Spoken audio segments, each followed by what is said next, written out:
Cante assim comigo. Minhas provações não são maiores que meu Deus e não vão me impedir de caminhar. Se diante de mim não se abrir o mar, Deus vai me fazer andar sobre as águas, caminhar. Deus vai me fazer andar por sobre as águas. Rompendo em fé. Rompendo em fé.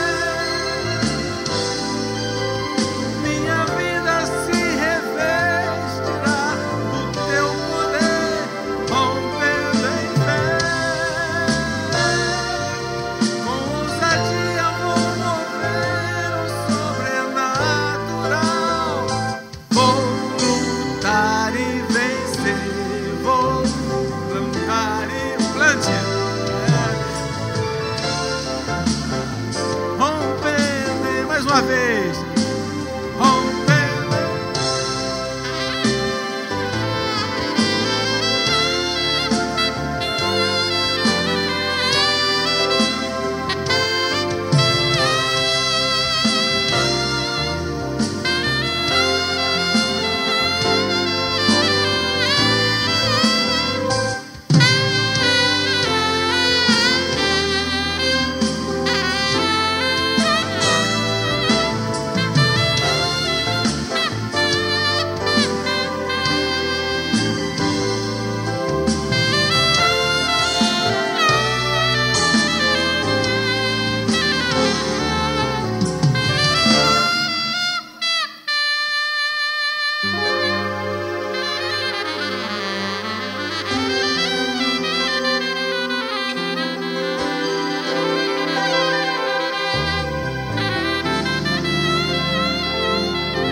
Amém.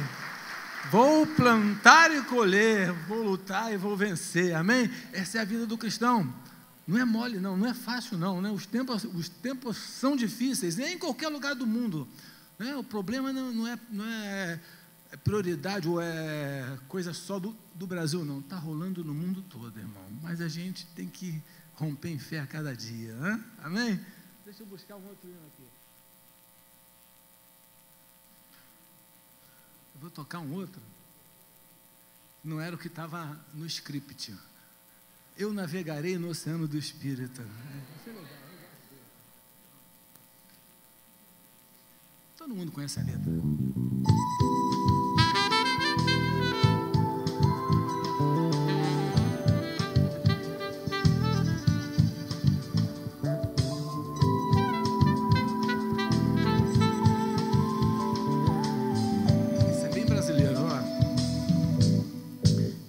Navegarei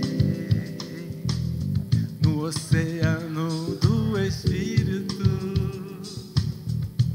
e ali adorarei ao Deus do meu amor. Eu navegarei no oceano do Espírito e ali adorarei ao Deus do meu amor. Espírito, Espírito, que desce como fogo, vem como Pentecostes e enche-me de novo.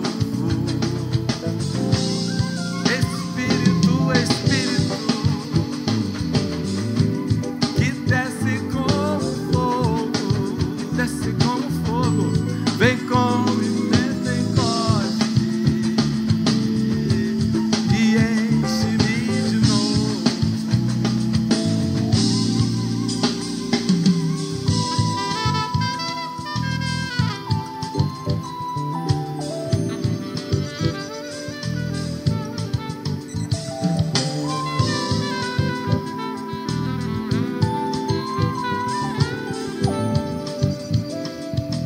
adorarei? Eu adorarei ao Deus da minha vida, que me compreendeu sem nenhuma explicação.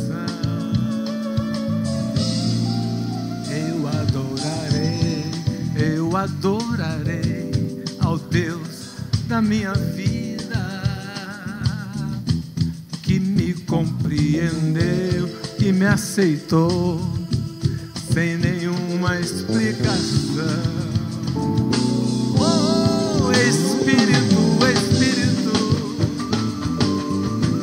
que desce como fogo, vem como e enche-me de novo. Oh, Espírito, Espírito, que desce como fogo, vem como Pentecoste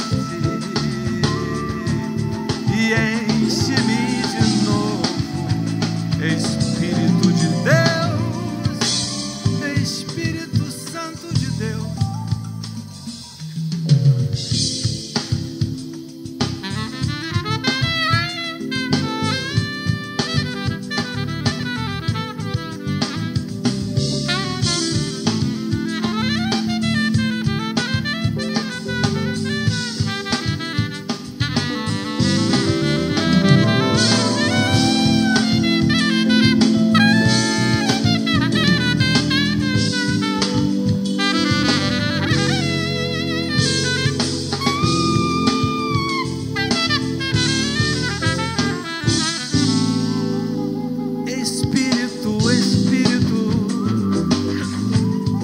Desce como fogo,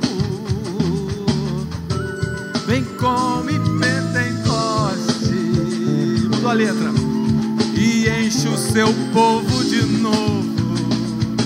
Oh, Espírito, Espírito, que desce como fogo, desce como fogo, vem como Pentecoste, enche o seu povo de novo. Espírito de Deus, Espírito Santo de Deus, vem encher com muita unção esse povo do Colubandê, para que possa estar sempre pregando e fazendo a vontade do Senhor, contribuindo e construindo o templo, fazendo a obra do Senhor nesse local.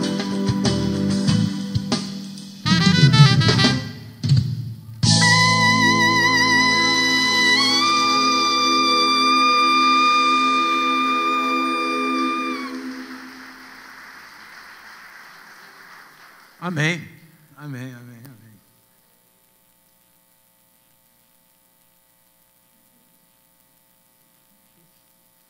Esse outro aqui, a gente vai cantar, é igual aquele, o último que a gente cantou no louvor. A gente vai cantar para o nosso irmão. Só que esse que a gente cantou é moderno, esse aqui é na fitalina, é antigo, né? Mas é bem legal também. Ah, tem que trocar de sax. Eu gosto de tocar os hinos antigos, que eram bem bacanas, né? Vamos lá.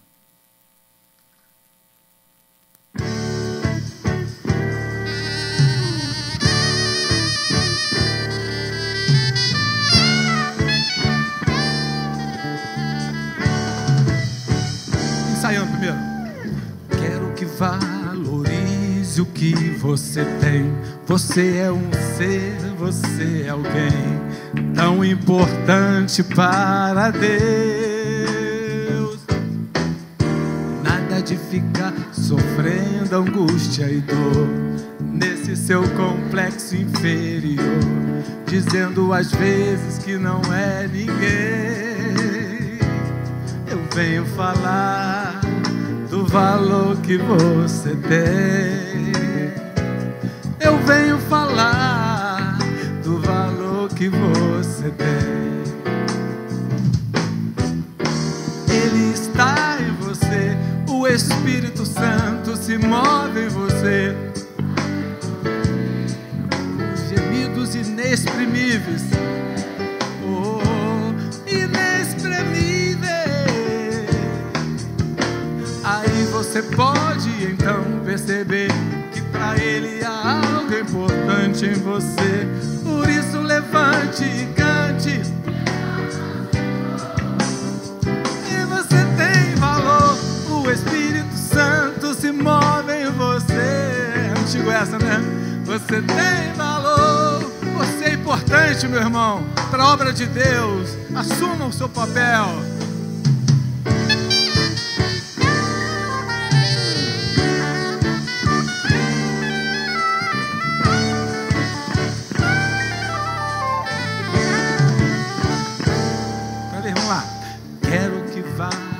Outro irmão agora. Você é um ser, você é alguém. O irmão pode ter entrado triste aqui. O pastor já falou, você pode estar em crise. Nada de ficar. Em nome de Jesus, irmão, saia disso. Confia no Senhor, Ele vai te dar vitória. Dizendo às vezes que não é ninguém. Eu venho falar do valor que você tem. Obrigado, irmã. Eu venho falar do valor que você tem. Ele está em você. O Espírito Santo se move em você, até com gemido inexprimíveis, inexprimíveis. Aí você pode então perceber que para Ele há algo importante em você. Por isso levante e cante. Você tem valor. O Espírito Santo se move em você. Você tem valor. O Espírito Santo.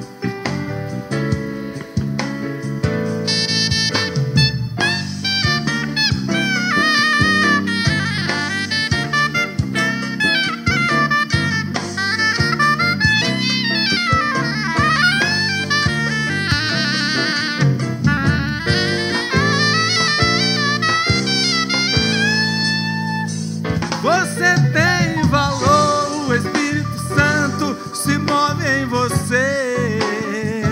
Você tem valor, o Espírito Santo se move em você. Você tem muito valor, meu irmão, que é aniversariante dessa data e desse mês. Saiba que você é muito importante para Deus. Ele está te dando a vida para que tu possa viver só para Ele e fazer sua vontade, para que cada dia você possa crescer em amor e graça.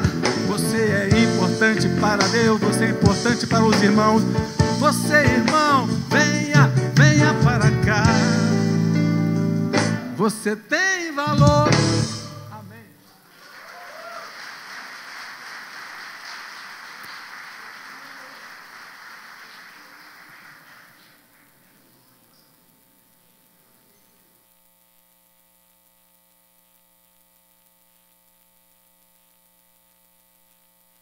Um, dois, três. No final, quando a gente for orar pelos aniversariantes, enquanto os aniversariantes vierem para cá, ele toca mais um hino para a gente, né?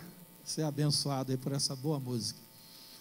A Bíblia diz que a gente deve se esmerar em fazer o melhor para o nosso Deus. Seja o que você fizer, faça com esmero, faça com carinho, faça com amor, faça com dedicação. Abra comigo a palavra de Deus em Hebreus capítulo 10. Livro de Hebreus, no Novo Testamento, aliás, Hebreus capítulo 10, Hebreus 10, 32. Hebreus 10, 32.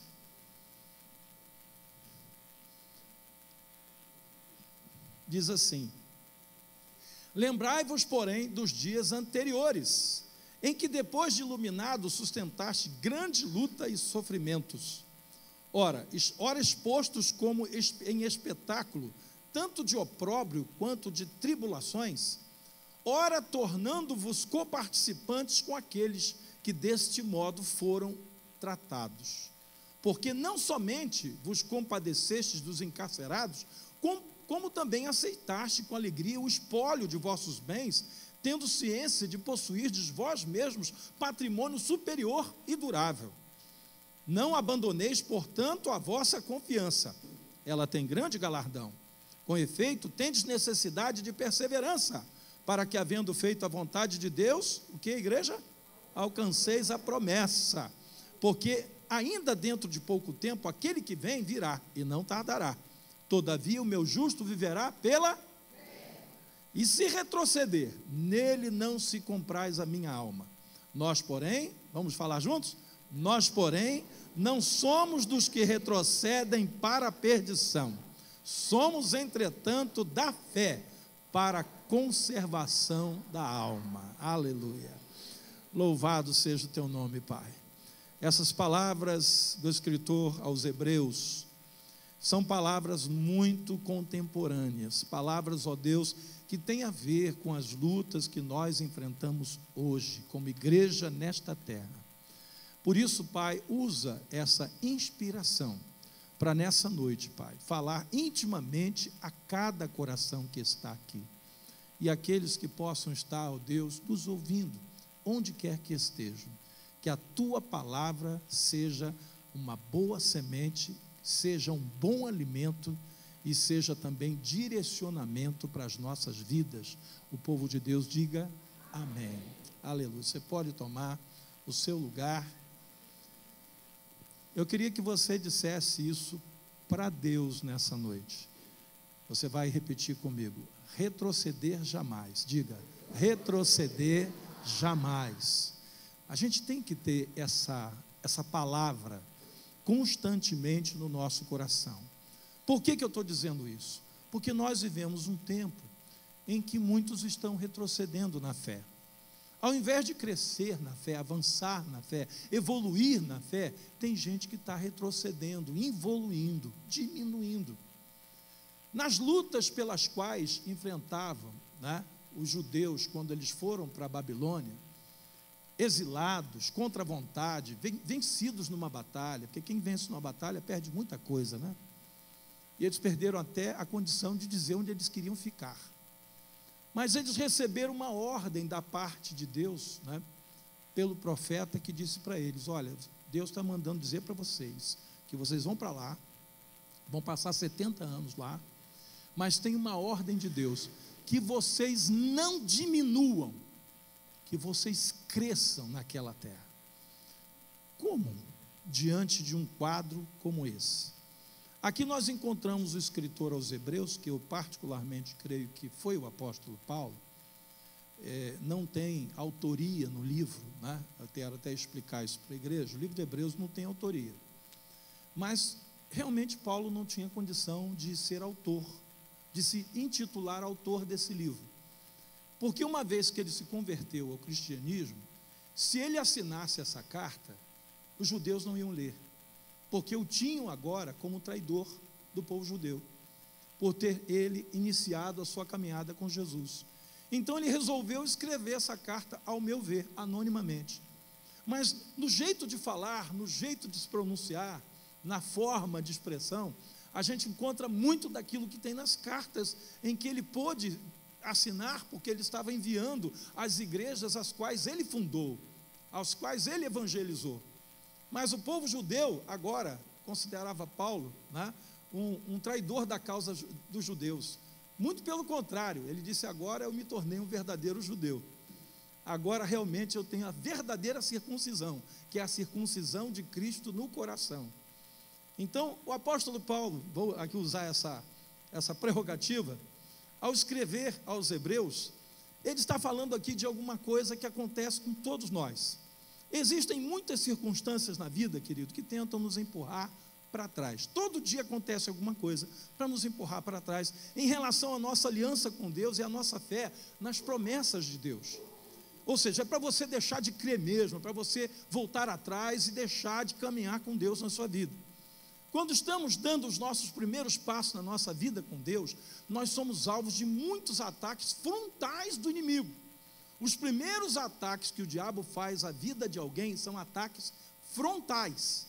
Olha aí versículo 32. Lembrai-vos, porém, dos dias anteriores, em que depois de iluminados, sustentastes grande luta e sofrimentos, ora expostos como em espetáculo, tanto de opróbrio quanto de tribulações, ora tornando-vos coparticipantes com aqueles que desse modo foram tratados. Ou seja, Paulo está lembrando, quando vocês se converteram, vocês enfrentaram grandes lutas, e não é incomum, né? Muito pelo contrário, eu posso aqui falar com irmãos que estão iniciando a sua caminhada com Deus, outros que já têm mais tempo, que no momento em que você toma uma decisão, não, eu quero ter Jesus na minha vida, eu quero caminhar minha vida em comunhão com Deus, eu creio na palavra de Deus, aí você dá o primeiro passo, né? Colocando Jesus no seu coração, depois você marca o dia do batismo, você vai, não, eu quero me batizar, eu quero sepultar minha velha natureza. A coisa mais comum é que nesses dias nós enfrentamos muita oposição. Eu chamo esse período, costumo dizer para os irmãos novos convertidos, você está no período da resistência. Por que resistência? Resistir ao diabo e ele fugirá de vós.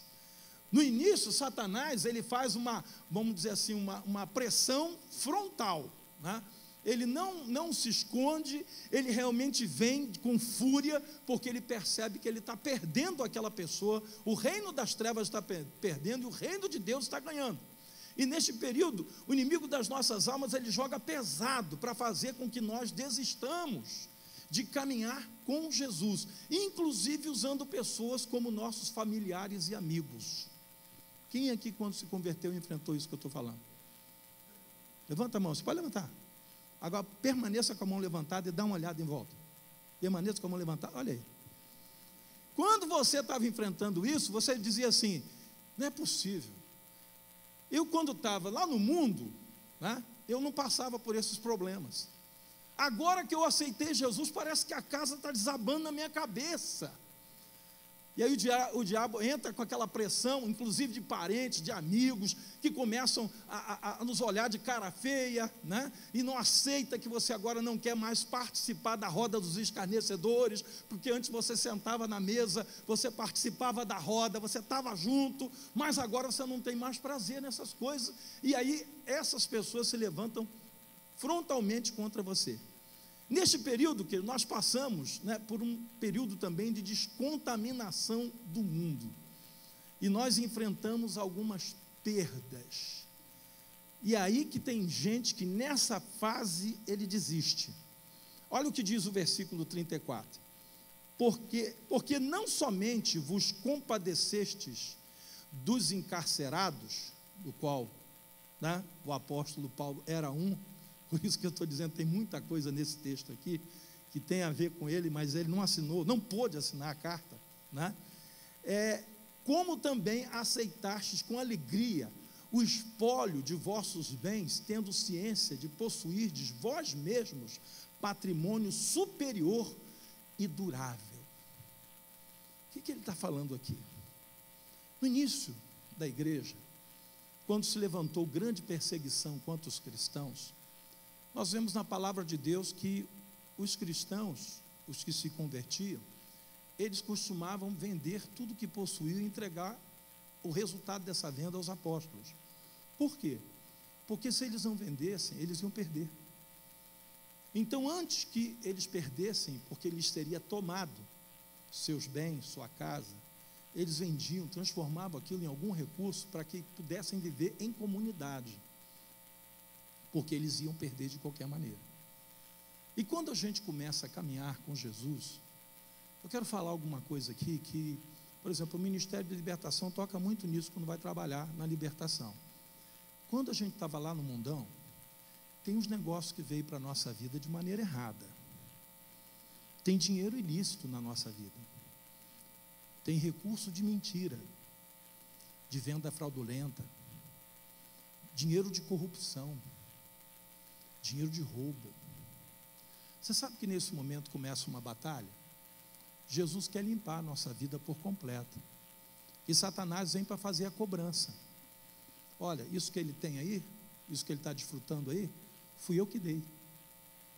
Ele fez um pacto comigo, ele fez uma aliança comigo. Quantas pessoas não ganharam dinheiro através de pactos que foram feitos nas trevas, com entidades malignas, com demônios? Aí eu pergunto a você, Jesus vai querer que você continue desfrutando disso para Satanás todo dia jogar isso na sua cara? Fui eu que dei? Ele tem porque ele pegou na minha mão, ele comeu na minha mão. É uma outra batalha que muitos cristãos passam, é quando Deus começa a permitir que a gente tenha algumas perdas. Se você está passando por essa fase, não esmoreça, porque o que você vai perder, lá na frente você vai ganhar. E detalhe, não vai ser o diabo que vai te dar, não. Vai ser Deus te abençoando. E aí Satanás não vai ter mais como dizer, é meu, eu é quem dei. Não, o que você deu, eu já devolvi. O que eu tenho agora, foi o Senhor quem me deu. E aí a gente lê, por exemplo, em Lucas 18, se você está em Hebreus, volte lá em Lucas. Tem um texto muito interessante que reflete essa questão. Lucas 18. Alguns dias atrás eu preguei uma mensagem falando sobre esse texto. Lucas 18, versículo 29. Lucas 18, 29. Olha só o que diz o versículo de Lucas 18, 29. Vou ler a partir do 28. E disse Pedro: eis que nós deixamos nossa casa e te seguimos. Respondeu-lhe Jesus: em verdade vos digo, que ninguém há que tenha deixado casa, ou mulher, ou irmãos, ou pais, ou filhos, por causa do reino de Deus, que não receba no presente, muitas vezes mais, e no mundo por vir, a vida eterna. Às vezes, queridos, nós temos que confrontar determinadas situações na nossa vida, que parentes, para a gente servir a Deus, a gente tem que se afastar deles, não tem jeito, porque eles abrem uma guerra, tipo assim, se você continuar servindo esse Deus aí, indo nessa igreja, então é melhor você nem ir mais na minha casa. Tem gente que fala isso diretamente, e tem aquele que não fala, mas nas atitudes você percebe que é mais ou menos por aí. E aí o que acontece? Isso é uma chantagem, muitas vezes é até emocional, e tem gente que cede, tipo, não, então se eu vou ter que perder a amizade lá do meu parente, do meu amigo e tal, então eu prefiro estar como eu estava antes. Não faça isso, é uma péssima troca, Mas quando ele diz assim, deixar casa, isso significa bens materiais. Amado, se você tiver que abrir mão de qualquer coisa para servir a Jesus, não fique pensando que você vai ficar na dívida, na falta, não. Porque o Senhor Jesus está dizendo aqui, que não tenha perdido aqui, que não receba também aqui, e no porvir, a vida eterna. Com o passar do tempo, resistindo ao diabo, você percebe que Deus começa a fazer um milagre de reposição dobrada, triplicada, quadruplicada daquilo que Satanás tinha dado a você.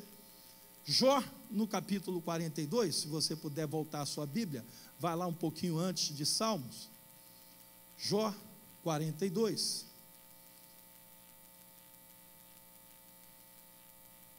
Um pouquinho antes de Salmo, você vai no livro de Jó, no finalzinho, última página do livro de Jó, Jó 42. Versículo 10, diz assim: mudou o Senhor a sorte de Jó quando este fazia o quê? Orava pelos seus amigos, e o Senhor deu-lhe o quê? O dobro de tudo que antes possuía. Então vieram a ele todos os seus irmãos e todas as suas irmãs, e todos quantos dantes o conheceram, e comeram com ele em sua mesa, e se condoeram dele, e o consolaram. Todo o mal que o Senhor lhe havia enviado, cada um lhe deu dinheiro e um anel de ouro.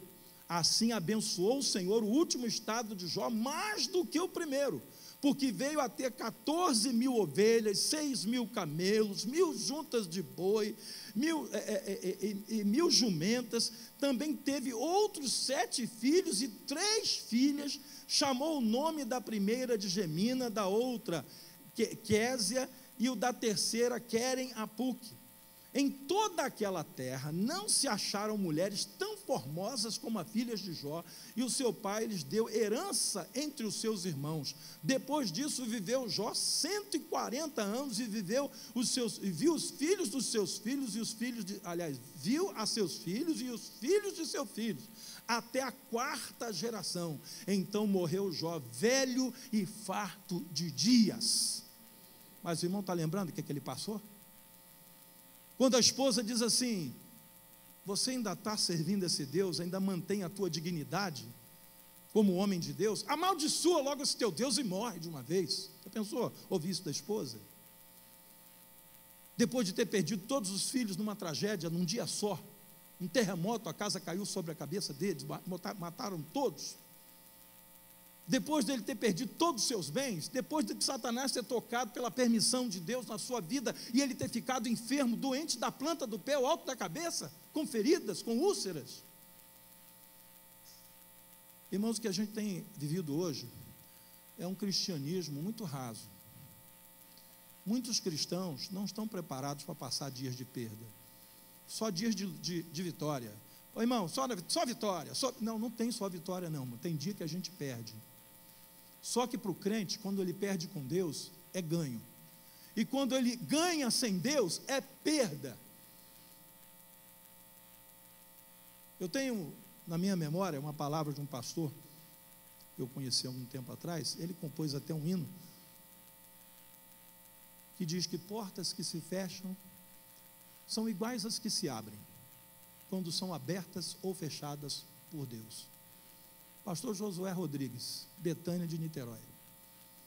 Portas que se fecham são iguais às que se abrem, quando abertas ou fechadas por Deus. Todo mundo acha que quando abre foi Deus, quando fecha foi o diabo. Satanás está me atrapalhando. Não, irmão. Tem muita porta que é Deus que fecha para te abençoar, para te proteger. Ah, mas é perda. Eu não quero ter perda. Quem disse que é perda? Perda ou ganho, quem define, não é a porta que se fecha ou a que se abre. Perda ou ganho é quando você tem ou não tem aliança com Deus, que tudo pode e que nos fortalece no meio das nossas fraquezas. O que eu tenho percebido é que tem muito crente hoje que não está conseguindo conviver com isso, com essa realidade. As promessas de Deus, queridos, primeiro, elas não são imediatistas. As promessas de Deus são a médio e longo prazo.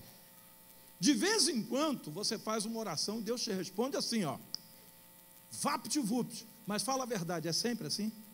Não. Tem muita coisa de Deus na nossa vida que só vai acontecer com o tempo. A nossa caminhada com Deus, ela é marcada pelo tempo. Mas tem muito cristão que não sabe esperar, ele quer a bênção agora, para já, nesse momento, e se Deus não fizer, eu vou embora, faço biquinho, faço beicinho, e vou procurar uma outra igreja, quem sabe é essa aqui que está muito fraca, já põe a culpa no pastor, na liderança. Amado, para de ser menino, cresce. A palavra que nós lemos lá em Hebreus, no capítulo 10, no versículo 35, diz assim: não abandoneis, portanto, a vossa confiança. Ela tem o quê? Grande galardão. Com efeito, tendes necessidade de perseverança, para que, havendo feito a vontade de Deus, alcanceis a promessa. O que esse texto está dizendo para a gente? Que muita coisa do que Deus vai fazer depende da nossa perseverança. Não é vapt-vupt, não é orei e Deus respondeu no dia seguinte. Não é. Às vezes acontece. Tem coisas que Deus nos surpreende com a rapidez com que Ele age na nossa vida. Só que tem coisas que você vai colher ao longo da sua vida. Tem coisas que nós só vamos colher no final da nossa trajetória nesta terra. E tem algumas promessas de Deus que vão se cumprir depois que nós não estivermos mais aqui. ou porque você acha que se você for recolhido pelo Senhor, as promessas de Deus se encerraram na sua vida? Não. Se nós formos recolhidos para o Senhor, as promessas de Deus continuam funcionando nos nossos filhos, nos nossos netos, porque abençoarei até 1000 gerações daqueles que me amam e seguem os meus mandamentos. Então, queridos, eu vejo hoje que tem muito cristão que está desistindo porque ele não está conseguindo entender que o relacionamento com Deus é uma caminhada, é uma vida, é uma existência, é um tempo, é uma trajetória, é um deserto a ser atravessado. E se nós não entendemos isso, nós somos pegos pelas nossas próprias, as nossas próprias necessidades. Você começa a se relacionar com Deus na base do relacionamento de Esaú. E aí você está preparado a qualquer momento a trocar a promessa da primogenitura por um prato de lentilhas. De que me adianta, meu irmão, a bênção da primogenitura, se eu aqui, agora, nesse momento, estou morrendo de fome? Olha que coisa. Você acredita que se ele não comesse aquele prato de comida ali, na hora, ele ia morrer? Não ia. Ele não estava morrendo de fome. Ele estava com fome. Morrendo de fome, não. Morrendo de fome é aquele negócio que acontece lá na África, na Etiópia, quando você vê aquelas crianças esqueléticas, né? E aí, aquilo realmente é morrendo de fome. Mas ele não estava naquela situação. Acontece que o espírito imediatista, aquela coisa de eu quero agora, se não for agora não serve mais. Eu não estou preocupado com o bênção que meu pai vai me dar lá na frente. Não, eu estou preocupado com o meu prato de comida agora. Irmão, tem muito crente hoje agindo assim com Deus, trocando a bênção de uma vida inteira por um momento de prazer, de suprimento da carne, de desejo de uma alma ferida, às vezes até de uma vingança, porque não tem condição de avaliar o tamanho da bênção que Deus tem preparado para aqueles que o amam, aos quais Ele dará a conhecer a sua aliança. As maiores e melhores promessas de Deus, queridos, não são as que nós vamos receber neste mundo. As maiores e melhores promessas de Deus nós ainda vamos receber na eternidade. Se não formos capazes de perseverar para alcançar essas promessas terrenas, você imagina o seguinte: se um crente não é capaz de perseverar o suficiente para receber uma promessa que ele vai receber aqui, como é que ele vai herdar as promessas de vida eterna? Como é que eu vou herdar a eternidade se eu não consigo esperar o que Deus vai fazer aqui na minha vida? Eu já disse isso no passado, nós passamos por algumas experiências aqui na igreja muito interessantes. Pessoas que passavam pelas águas e uma semana depois, quando a gente conseguia aprontar as carteiras de membros, já não estavam mais na igreja. Você consegue entender isso? Uma semana depois do batismo, o crente já tinha desaparecido. Como é que uma pessoa dessa vai herdar a vida eterna? Ele acha que o batismo foi o quê? João Batista, né, quando batizava no deserto da Judéia, ele percebeu que vinham os fariseus, né, buscar o batismo. E aí ele percebeu que a turma estava querendo pegar, tipo assim, sabe lá, né? Vai lá que esse cara está falando é verdade. Vai lá que esse que ele tem falado, que vai vir depois dele, do qual ele não é digno nem de desatar as sandálias, vai lá que esse é o Messias. Então eu não quero deixar de ser fariseu, eu quero continuar sendo fariseu. Eu quero continuar na minha, trajetória de mentira religiosa. Mas vai lá que... Aí esses caras iam lá no Rio Jordão, com aquela carinha de arrependido, só a carinha, irmão, só a carinha. E passava pelas águas. E aí o pregador João Batista, né, pregava aquela mensagem doce, suave, dizendo: raça de víboras, quem vos induziu a tentar fugir da ira vindoura? E aí tem muita gente que diz assim: mas João pegou forte demais. Amados, ele percebeu ali a hipocrisia da vida daqueles homens. Eles não queriam mudança, não queriam transformação, não queriam viver em novidade de vida, não estava sepultando velha natureza nenhuma. São esses os que às vezes não têm tempo de pegar a carteira de membro uma semana depois. Tem uns que duram 1 mês, 2 meses, 3 meses, 5 meses, passam uma temporada na igreja, 1 ano, mas são sementes, são como sementes lançadas à beira do caminho, não tem terra suficiente e aí elas secam e morrem. São como sementes lançadas entre os espinhos, que os cuidados deste mundo sufocam a semente que foi plantada e ela não consegue germinar. E eu percebo que bem-aventurados aqueles que são como sementes que caem em solo fértil e que germinam, crescem, produzem a 30, 60 e a 100 por 1. Eu espero que você seja esse tipo de semente. As maiores promessas de Deus, as melhores promessas, nós ainda não vamos recolher nem aqui. Judas, ele se perdeu no meio do caminho. A Bíblia trata de Judas como uma nomenclatura terrível para alguém que andou com Jesus. A Bíblia chama ele de filho da perdição. Coisa terrível. Jesus convida 3 discípulos que estavam mais próximos dele, Pedro, Tiago e João, os leva àquele momento único ali do jardim do Getsêmani, quando ele estava se entristecendo até a morte. Olha o texto, entristecido até a morte. E ele disse: ficai aqui e vigiai comigo, enquanto eu vou ali orar. E se distanciou um pouco deles, e depois de voltar, um tempo depois, logo depois, os encontrou dormindo. E Jesus disse: orai e vigiai, porque está próximo o momento da minha prisão. Eles não entenderam. Jesus saiu de novo e eles tornaram a dormir. Eu chamo esse de o sono da morte, que muitos cristãos estão dormindo hoje. Paulo disse: eis a razão porque há entre vós muitos fracos e doentes, e não poucos os que dormem. Gente dormindo na fé, gente que não tem condição de perseverar para herdar a promessa que nos foi feita, porque a promessa é para aquele que perseverar. Com efeito, tendes necessidade de perseverança, para que, havendo feito a vontade de Deus, alcanceis a promessa.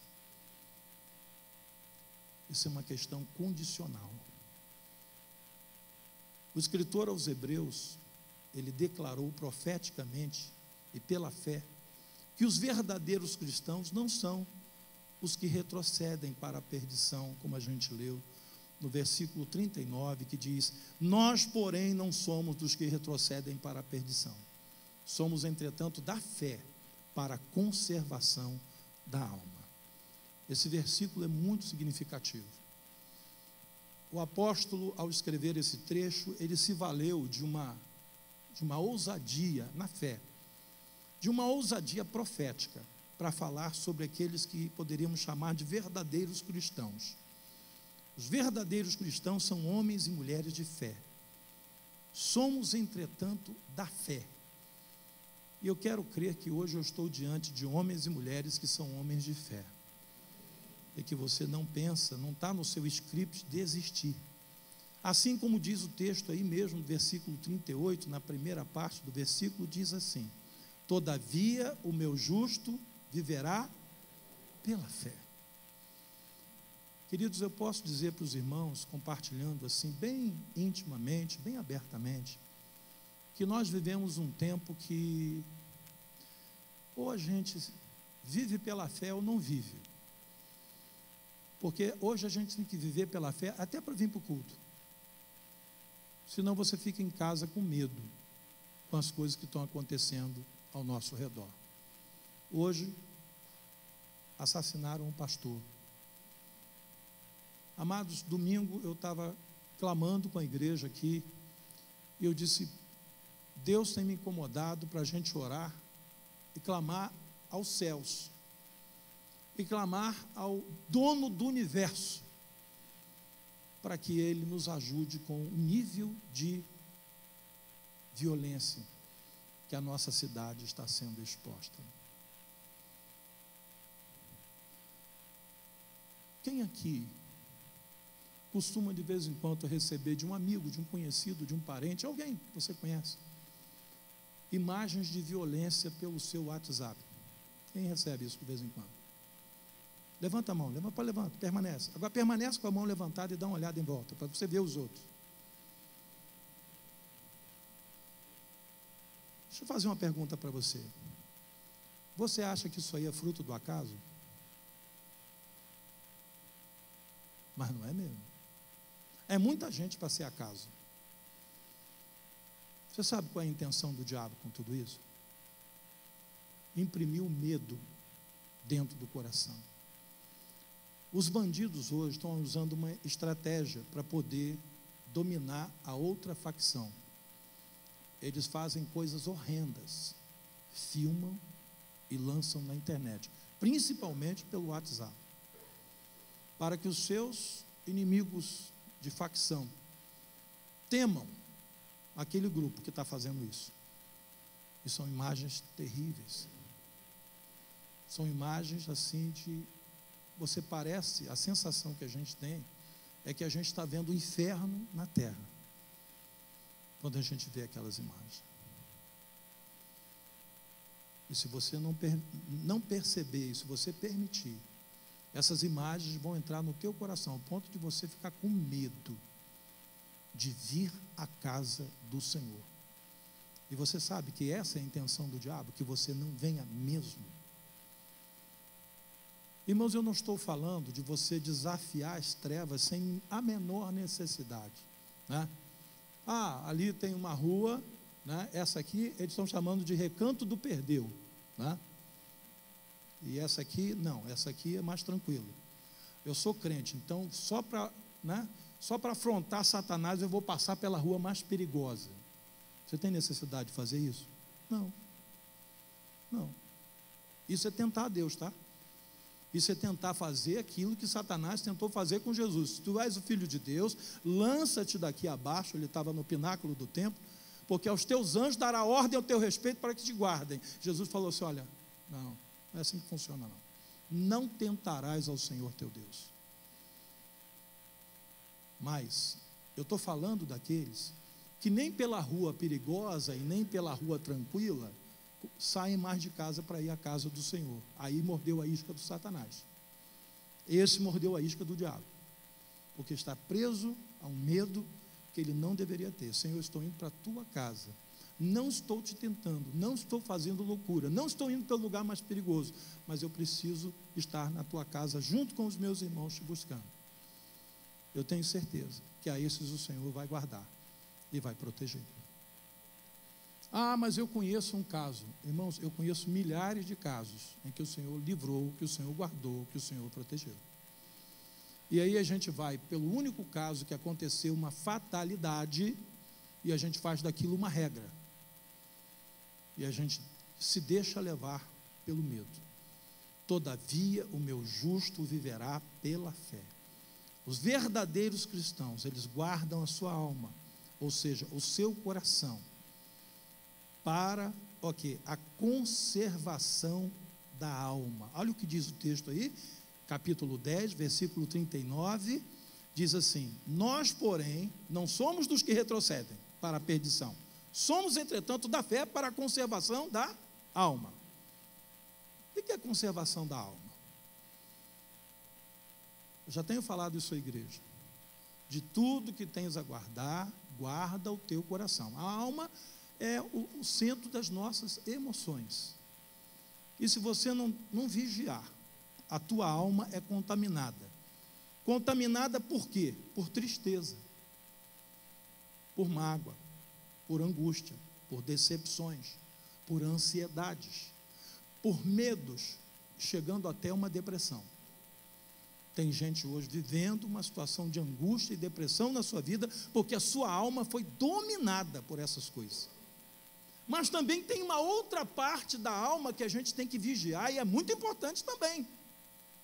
É que quando tudo vai bem, é quando está chovendo na nossa horta, quando a coisa está boa para o nosso lado, a nossa alma pode nos levar ao orgulho, à arrogância, à vaidade, à prepotência, à luxúria.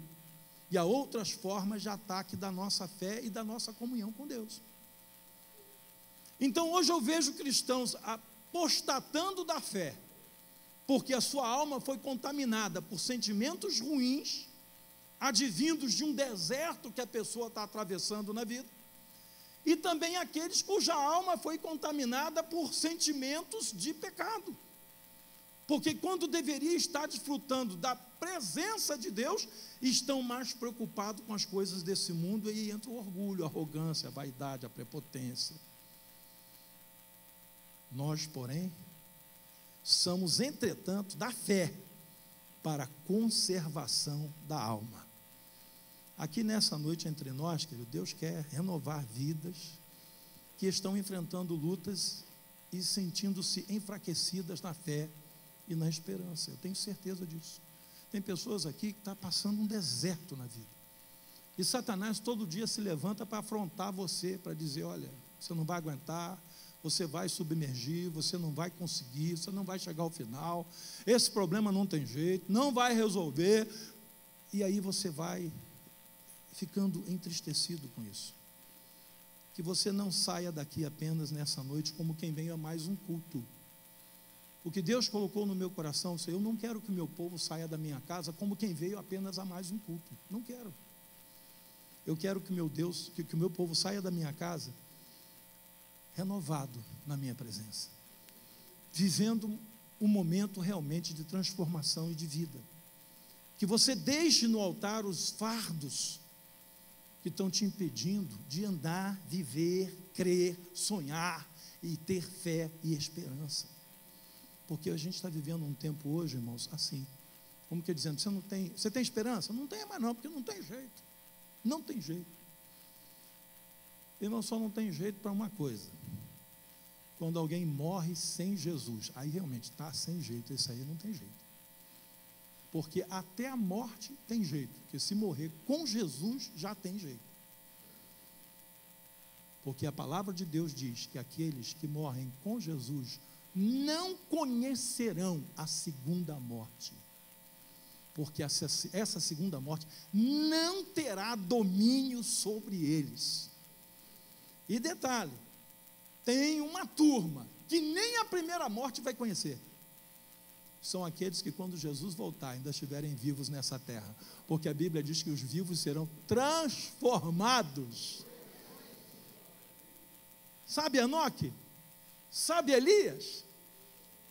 Trasladados. Eles não viram nem a primeira morte.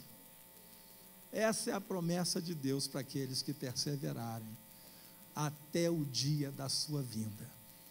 Então, amado, você está passando por luta? Tem angústia? Tem.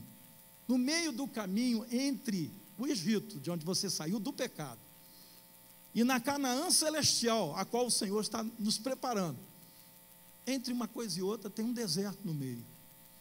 E o que aconteceu a Israel foi para a gente entender que tem uma travessia pelo deserto, mas que lá no deserto você não blasfeme, que lá no deserto você não fique entristecido ao ponto de parar de caminhar, que lá no deserto você não perca a visão do que Deus prometeu. Só Josué e Calebe mantiveram a visão.